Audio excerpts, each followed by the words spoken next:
지난 주일 오후 예배 때 예수 그리스도의 부활을 통해 믿음으로 거듭난 사람들이 받는 선물에 대해서 함께 말씀을 나누었습니다. 그 선물은 하늘에 간직되어 있고 그리고 예수님이 재림하실 때에 누리게 될 구원입니다.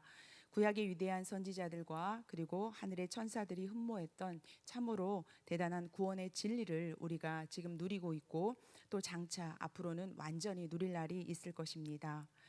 본문 1장 13절의 시작은 그러므로인데 그러므로는 3절에서 12절까지 내용을 봤습니다.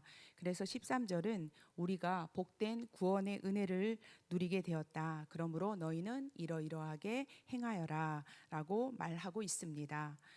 사도 바울이 쓴 편지는 대부분 전반부에는 교리를 그리고 후반부에는 교리에 대한 실천을 당부하는 그러한 형식을 갖추고 있는데요. 바울처럼 전반부 후반부 이런 형식을 취하지는 않지만 사도 베드로 역시 1장 3절부터 12절에서 구원에 대한 진리를 말한 후에 1장 13절부터 5장 11절까지는 구원받은 성도가 어떻게 살아야 하는지에 대해서 말씀하고 있습니다. 오늘부터 몇 주 동안 구원받은 성도가 어떻게 무엇을 행해야 할 것인지에 대한 말씀을 나누도록 하겠습니다.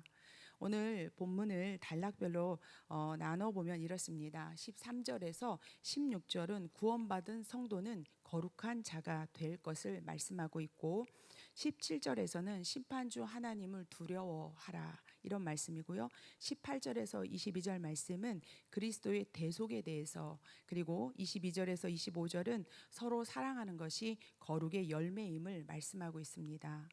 첫 번째, 구원받은 성도는 거룩한 자가 되어야 합니다. 우리 다 함께 1장 13절에서 16절을 교독하도록 하겠습니다. 제가 13절을 읽겠습니다.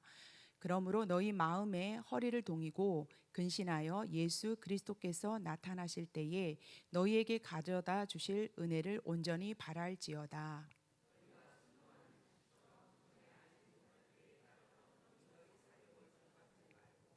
오직 너희를 부르신 거룩한 이처럼 너희도 모든 행실에 거룩한 자가 되라. 기록되었으되 내가 거룩하니 너희도 거룩할지어다 하셨느니라. 13절을 보면 너희는 예수 그리스도께서 나타나실 때에 주실 은혜를 온전히 바라보라고 되어 있습니다. 우리가 바라봐야 할 것은 재림의 때에 받을 은혜입니다. 하나님이 우리에게 무엇을 주시고 그리고 그것이 어디에 있는지 그곳에 우리의 시선을 고정해야 합니다.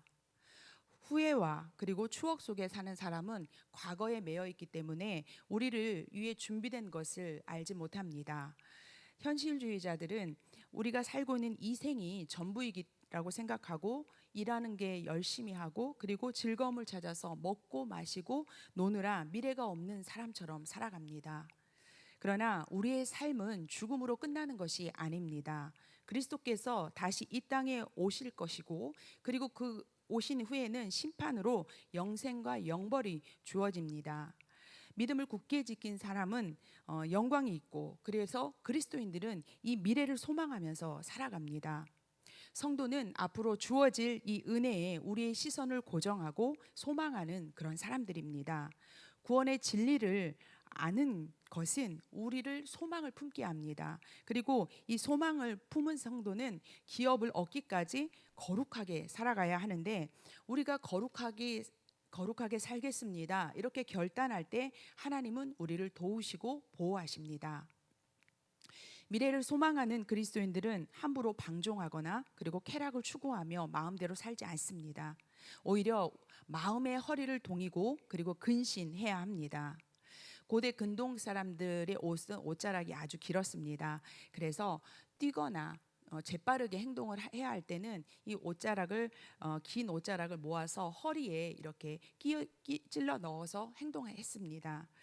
이러한 모습이 성경에 종종 등장하는데 이스라엘 백성이 애굽을 탈출함에 있어서 허리에 띠를 띠고 신의 신발을 신고 손에 지팡이를 들고 그리고 무교병과 쓴나물을 서서 급하게 먹으라고 그렇게 말씀했습니다. 그리고 하나님께서 그 당신의 선지자들에게 일을 명령하실 때 그때도 허리를 동이라고 말씀을 하셨습니다. 엘리야가요 갈멜산 대결을 마친 후에 비가 내리기 시작하자 허리를 동이고서 그리고 이스라엘까지 달려갔습니다. 그리고 하나님께서 예레미야에게 백성들에게 예언하라고 말할 때도 허리를 동이고 예언하라고 말씀하셨습니다.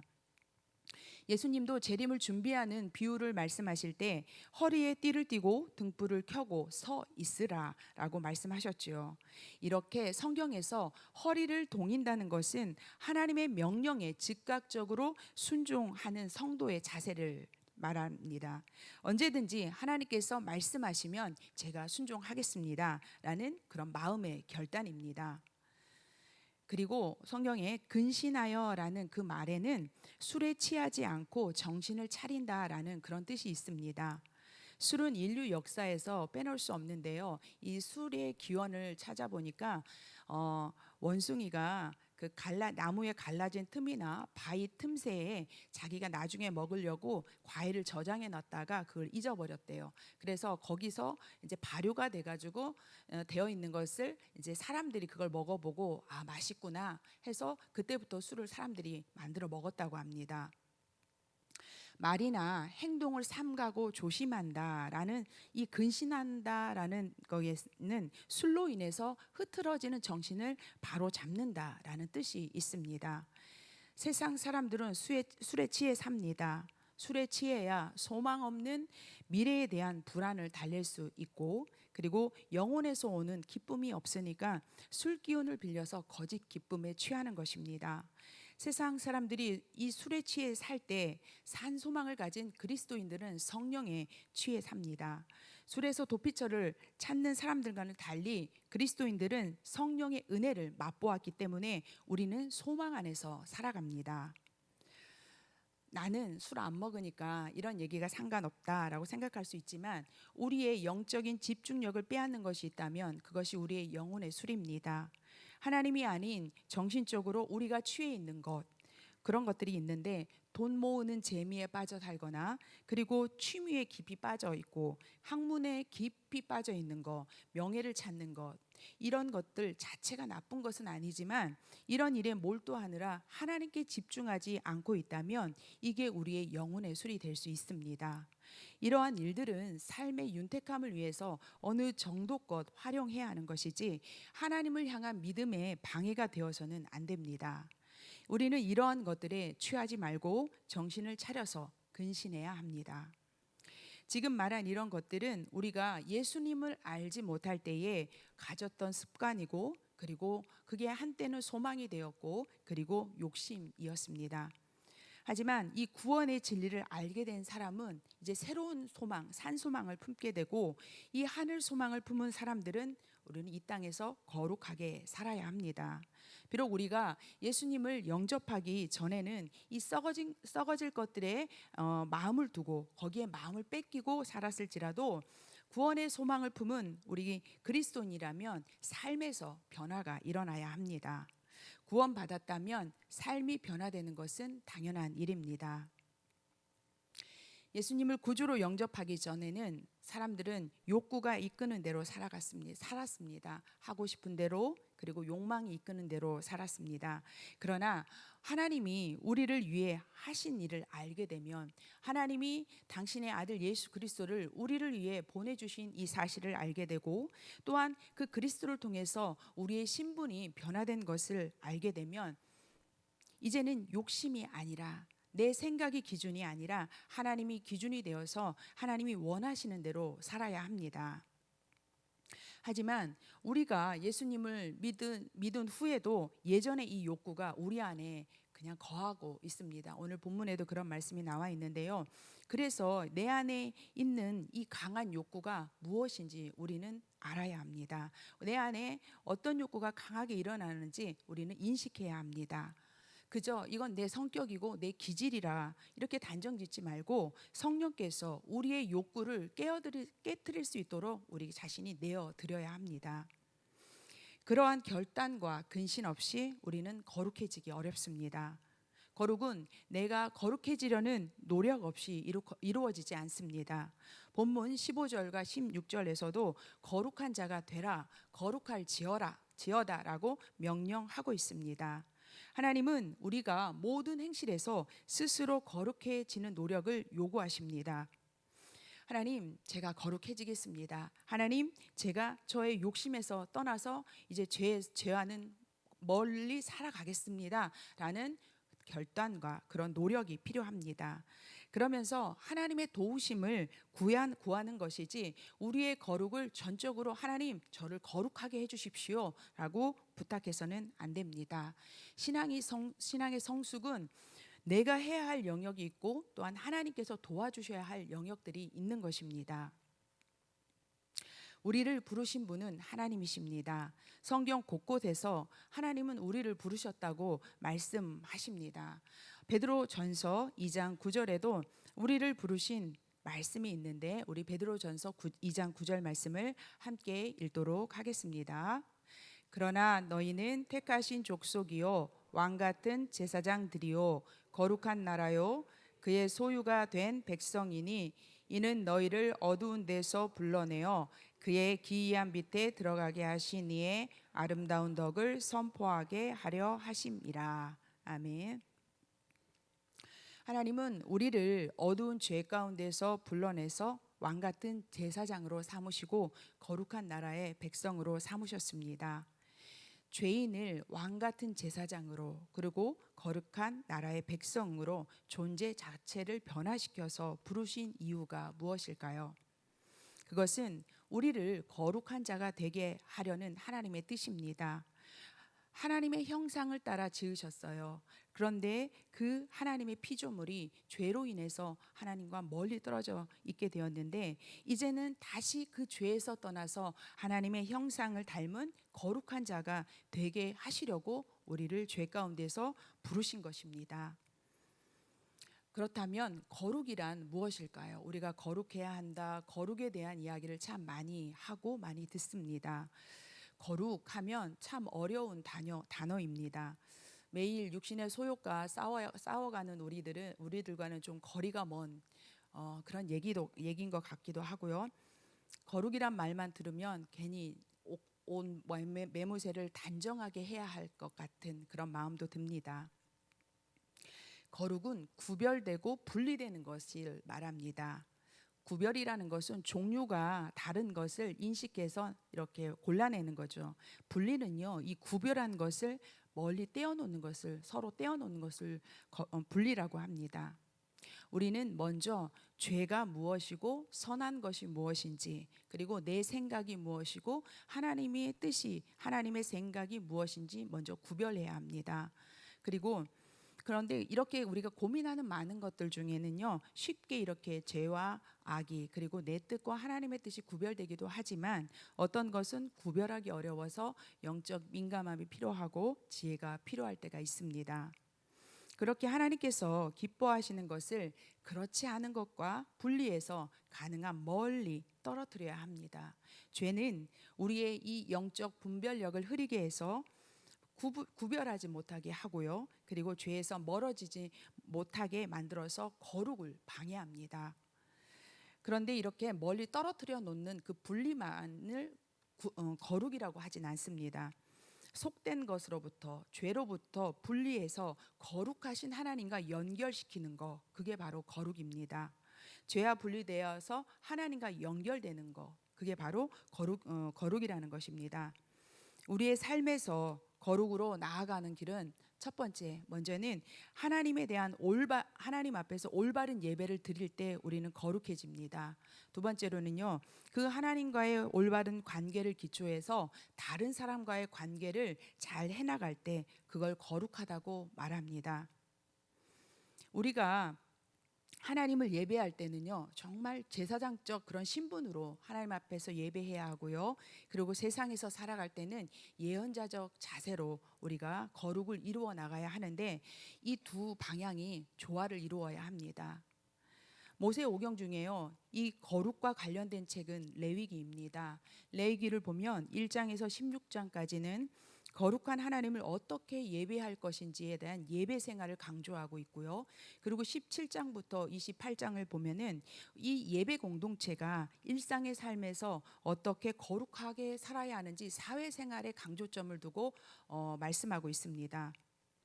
특히 레위기에는 이 나그네와 장애인 그리고 약자 보호법을 만들어서 규정하면서 우리가 우리의 연약한 이웃에 대해서 돌보고 베풀어야 하는 것이 바로 예배의 연장이라고 말하고 있습니다. 거룩은 하나님 앞에서의 예배와 그리고 사람 앞에서의 삶으로 완성되어집니다. 1장 16절에 내가 거룩하니 너희도 거룩할지어다 라는 말씀은 레위기 11장 4절의 말씀을 인용한 것인데요. 이 말씀은 14절에 보면은 자식이라는 말이 나오고 17절에 보면 아버지라는 말이 나옵니다. 그래서 이 거룩이라는 것은 14절 자식과 17절의 아버지라는 관계에서 이루어집니다. 자녀는 아버지를 닮는 게 당연합니다. 그런데 만약 도둑질하는 아버지가 있어요. 그리고 폭력을 일삼는 아버지가 있다고 생각할 때 그런 아버지를 닮으라고 우리는 말하지 않습니다. 닮을 수 없습니다. 우리가 하나님이라고 부르는 그 하나님은요, 도덕적으로 흠이 없고 그리고 탁월하신 분이기 때문에 우리는 그분을 닮을 만한 분이고 더 나아가서 꼭 닮아야 합니다. 그런 하나님께서 나를 닮아서 거룩하라 라는 명령은 당연한 것이고 자녀인 우리가 그 명령에 순종하는 것도 당연한 것입니다. 우리의 상태가 거룩한지, 내 상태가 지금 거룩한지 점검하려면 우리가 예배에 임하는 우리의 태도를 그리고 마음가짐을 돌아보면 알 수 있습니다. 우리가 매주 또 이렇게 주에도 계속 예배가 진행될 때에 예배에 임하는 하나님 앞에 설 때 내가 지금 신령과 진정으로 예배 드리고 있는지, 하나님의 말씀을 들을 때에 열린 마음으로 그 말씀을 들으려고 하는지 우리가 돌아보면 알 수 있습니다. 대부분 많은 성도님들이 하나님 앞에서의 거룩은 잘 행하고 있고 그러려고 노력합니다. 하지만 교회 성도들과 그리고 가족들과 바른 관계를 맺고 있지 못하다면 고민해야 합니다. 나보다 약한 사람들에 대해서 배려하지 않고 사회에서 일어나는 많은 일들, 소외된 그런 많은 일들에 내가 외면하고 있다면 우리는 거룩에 실패하고 있을 수도 있습니다. 아무리 하나님과의 거룩이 충만할지라도 삶에서의 거룩이 부족하다면 우리는 거룩하지 않은 것입니다. 거룩의 상징이 되어야 할 교회가 세상의 질책으로부터 벗어나는 길은 이 두 가지 거룩의 모습을 회복하는 길밖에 없습니다. 소금이 맛을 잃으면 음식이 썩는 것처럼 교회가 거룩을 잃어버렸기 때문에 이 사회가 더욱더 부패되어지는 것 같습니다. 한국교회의 침체와 그리고 사회의 부패를 해결할 길은 성도가 많이 모이고 이런 것보다는 그런 양적인 눈에 보이는 그런 성장은 아닙니다. 오직 교회가 우리 안에 이 거룩을 회복하는 것, 하나님 앞에서 교회로서 성도로서의 정체성을 회복하고 이 정체성을 가지고 세상에 나가서 거룩한 삶으로 나아갈 때 이 땅은 그리고 이 나라는 회복될 것입니다. 거룩한 예배와 거룩한 삶, 이것이 우리가 거룩해지는 길입니다. 17절을 보면은 심판하시는 하나님을 말씀하고 있는데요. 우리 다 함께 17절을 읽도록 하겠습니다. 외모로 보시지 않고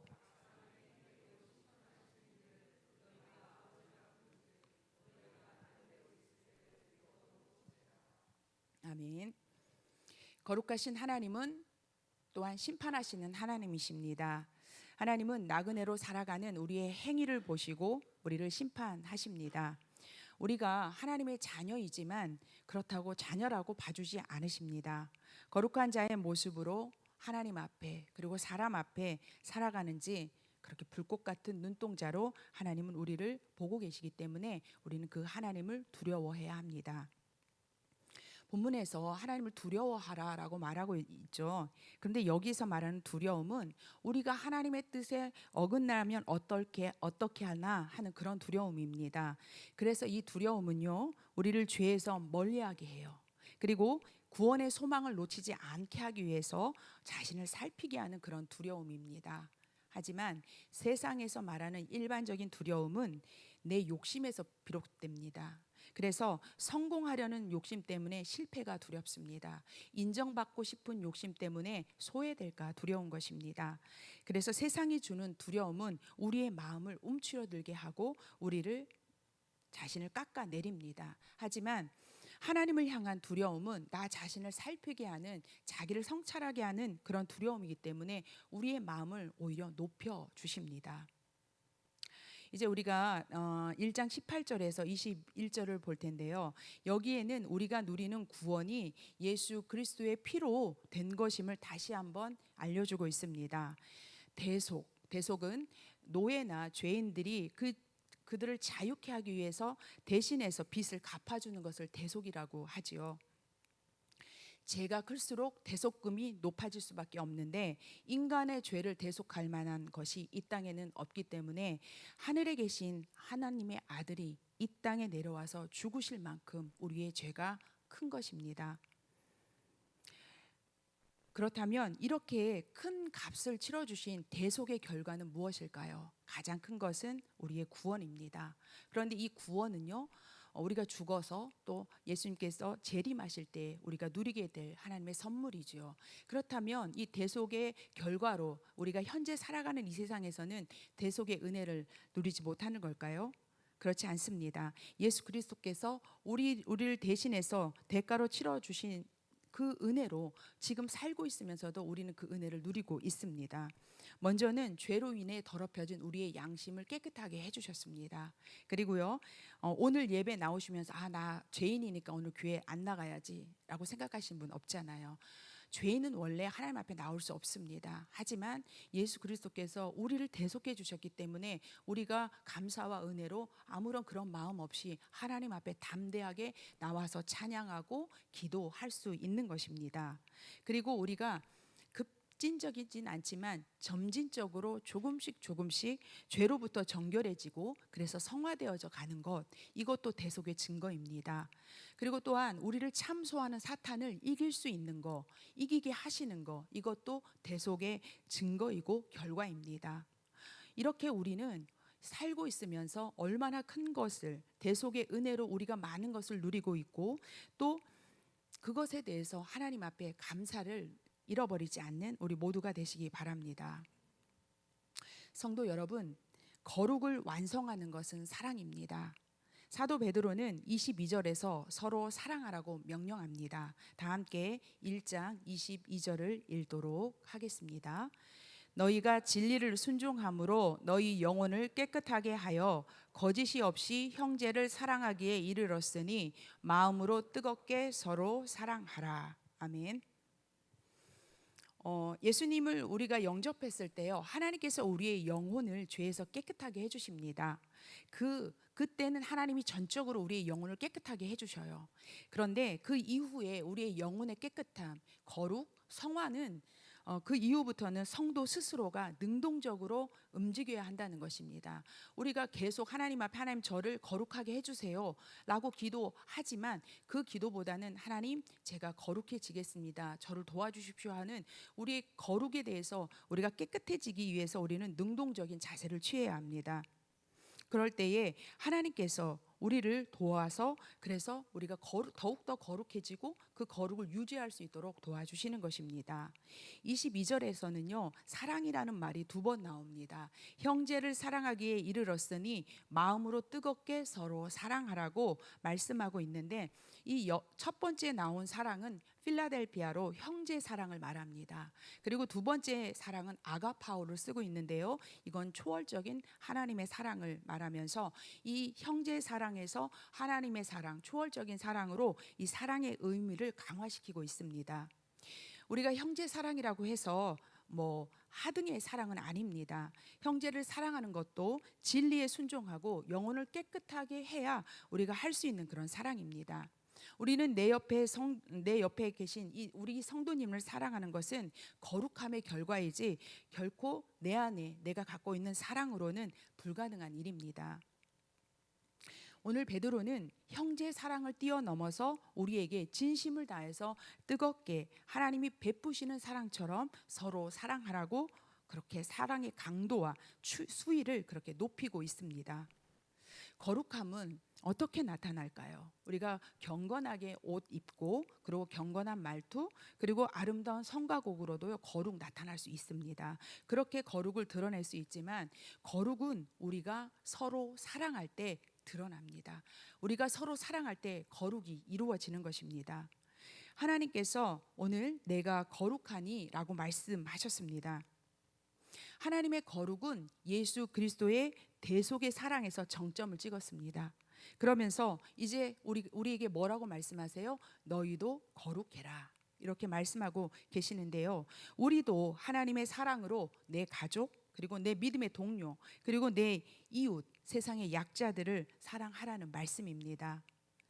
하나님은 우리가 할 수 없는 것을 명령하시는 그런 분이 아닙니다. 예수의 사랑이 이미 우리 안에 있고 우리는 하나님의 사랑으로 그 사랑을 받은 사람들입니다. 그 사랑이 이미 우리 안에 임했기 때문에 우리는 그 사랑으로 사랑할 수 있습니다. 달은 빛을 내지 못합니다. 그렇지만 우리가 밤에 나가면 달빛으로 우리가 볼 수 있잖아요. 그것은 태양빛을 받아서 어두운 밤을 비치는 것입니다. 마찬가지로 우리의 사랑으로는 도저히 사랑할 수 없는 부분들이 많습니다. 하지만 예수님의 사랑을 받아서 그 사랑으로 우리가 사랑하는 것입니다. 우리의 한계를 아는 것이 겸손이고 그리고 하나님의 능력과 영원을 인정하는 것이 겸손입니다. 그러한 우리의 인간의 한계와 하나님의 무한성을 나타내는 말씀이 23절부터 25절 말씀입니다. 우리 한 절씩 교독하도록 하겠습니다. 제가 23절을 읽겠습니다. 너희가 거듭난 것은 썩어질 씨로 된 것이 아니요 썩지 아니할 씨로 된 것이니 살아있고 항상 있는 하나님의 말씀으로 되었느니라.